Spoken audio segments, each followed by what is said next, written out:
So in this next example, we're going to go ahead and use a technique for making your images responsive that works pretty well in a wide variety of browsers. This is the starting page right here, and currently I have nothing that scales the images down. So as I resize the page, you can see that I start off with a 2-column layout. My text does reflow down because it's using a percent-based layout, but the images do get all messed up and they overlay on top of each other, and it just becomes a huge mess. So we're going to go ahead and we're going to solve this by adding some CSS. Here's the page that we're working on. Let's look at the HTML first. It's a div with a class of main that wraps around everything on the page. There is a div with a class of column1, which wraps around the contents of the first column, and that's just an H1 and H2 and a paragraph with an image that is within the paragraph. And then there's a div with a class of column2, and it also contains an H2 paragraph, settings, and there is a image that is inside a paragraph as well. So that's our HTML, and I have a little bit of existing CSS. Most of the CSS is just to kind of generally style the overall width of the body element. I have some margin settings on the top and auto on the right and left. I've used shorthand notation to size my font. On the H1 and the H2, I'm setting the font to a different family from what I'm using on the body copy, and I set the font weight to normal on both of the headers and then have some margin settings on the bottom. On the H1, I'm in addition adding a font size, a font weight of bold, and color, so I'm overriding the font weight of normal that I have here on my H1. And I could have written these separately, but this is just the way I did it. On the H2, I have a font setting of 1.8. On the paragraph, I have some margin on the bottom, and then I have a rule for the column 1 that floats it. It adds a width of 60% and a little bit of margin on the right of 5%. On column 2, I have a float of left, a width of 35%, and then some margin settings here as well. So the margin is only on the top. So if we add our 60 plus 5 is 65 plus 35 gives us our 100. So that's our starting file, and that gives us this particular web page right here. So what we're going to do next is we're going to go ahead and we're going to add some additional CSS to enable the images to scale down with the rest of the content. So the first thing that I'm going to do is I'm going to go ahead and make a kind of blanket rule for all of the images on our page. We're going to specify a max width, and I'm going to tell the max width to be 100%. Max width is talking about the width of the container. The image is only going to be allowed to be as large or as wide as 100% of the container of its parent element. So as long as the image is a little larger than the container that you want to put it in, it'll scale to fit down.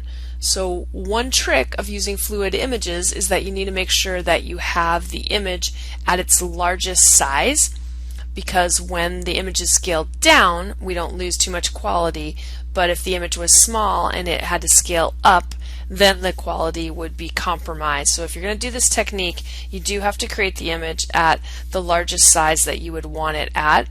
The downside of this technique is if you're delivering it on a smaller device, then they might not need such a large image. So that is the downside, but I think it is one of the better techniques when building responsive websites right now. I usually set my height to auto if I'm using this technique, which will automatically scale the height as well. Most browsers don't require this, but there are a few that need it, so I just put it in there. If we go ahead and reload our page, you can now see that the images fit very well on the page, and if I resize the page, they in turn will scale down with the rest of the content. So this looks pretty good, except for when my page gets a little bit wider, you can see how this image is doing some funky stuff with the text. And normally I would probably want the text to kind of wrap around the image. That's what we're going to go ahead and change next.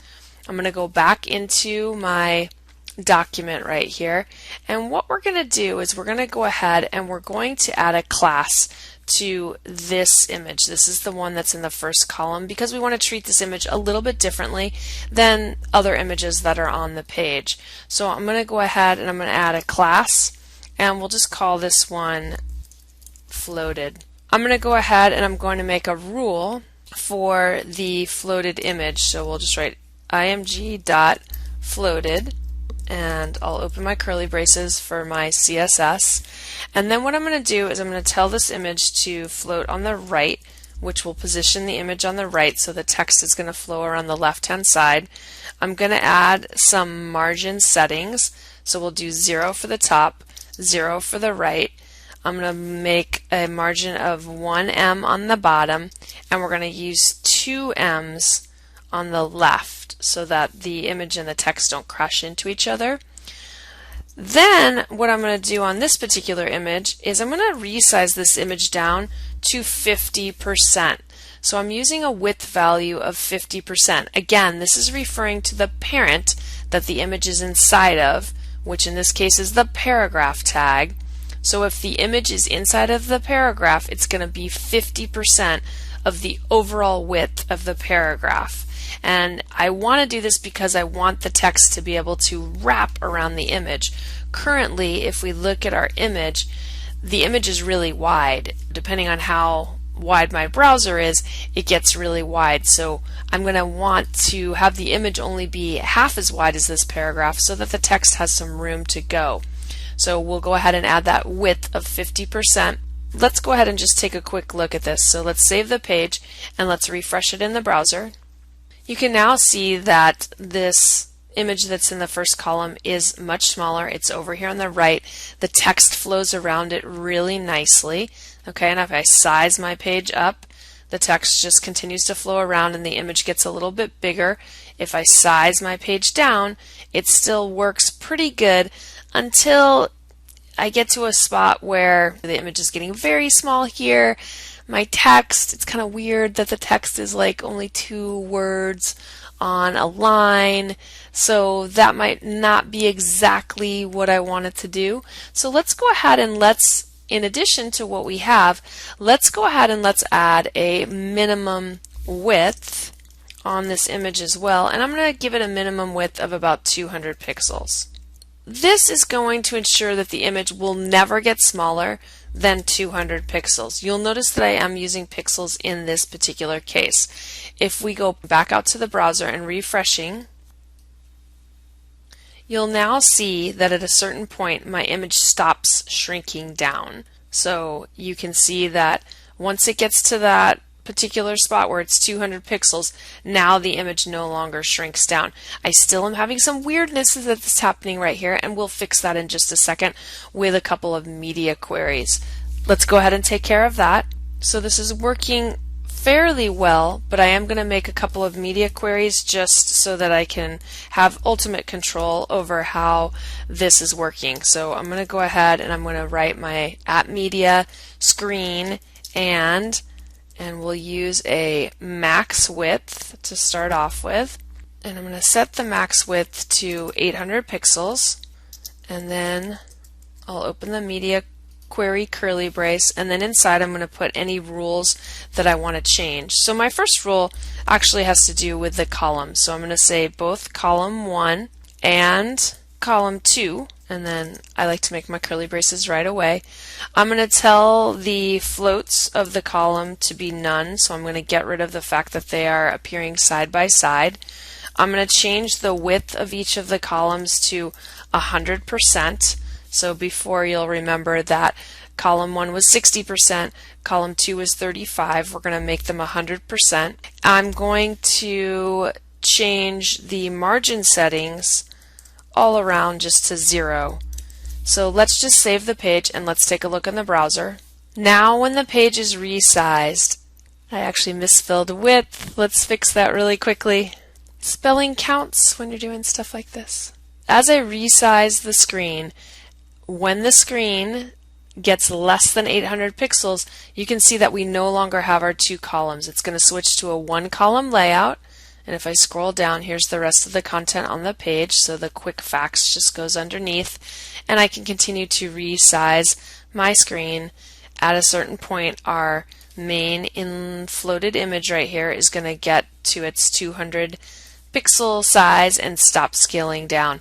This image, though, continues to scale down, and that's because we don't have that floated class on the bottom image.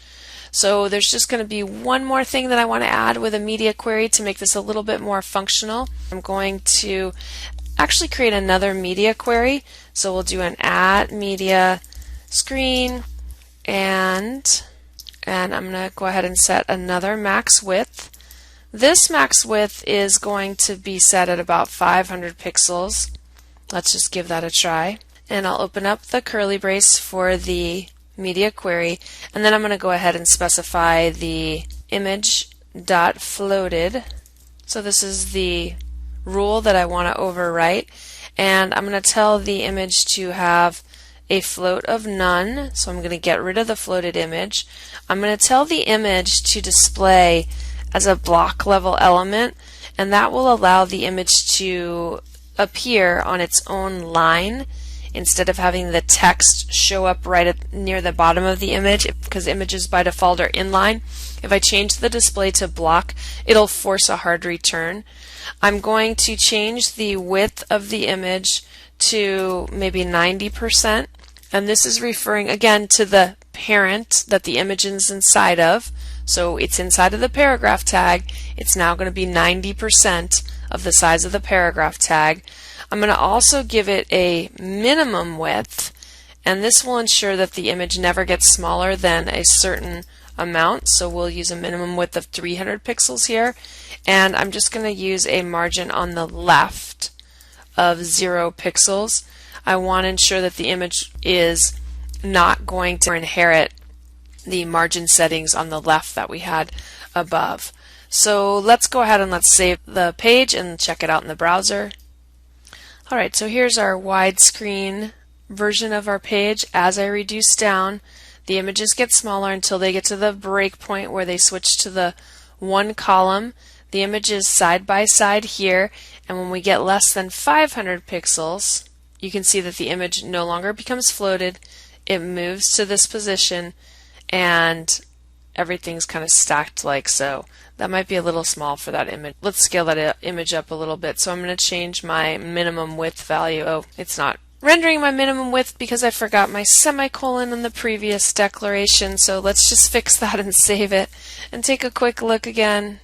That's a little better. That's what I was expecting it to have.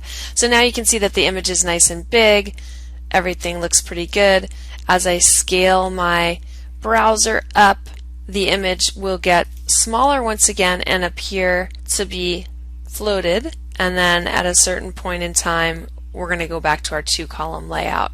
So you can see that with a couple of media queries, and I didn't add too much CSS, I just added a little bit, but with the max width as 100%, I was able to control the scaling of the images.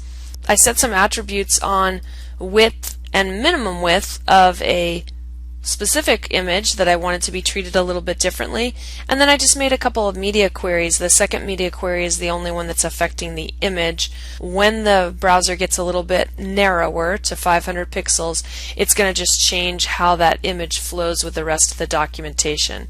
So this is a great way that you can incorporate some simple, easy media queries to make the page more user-friendly to anyone who's using your website.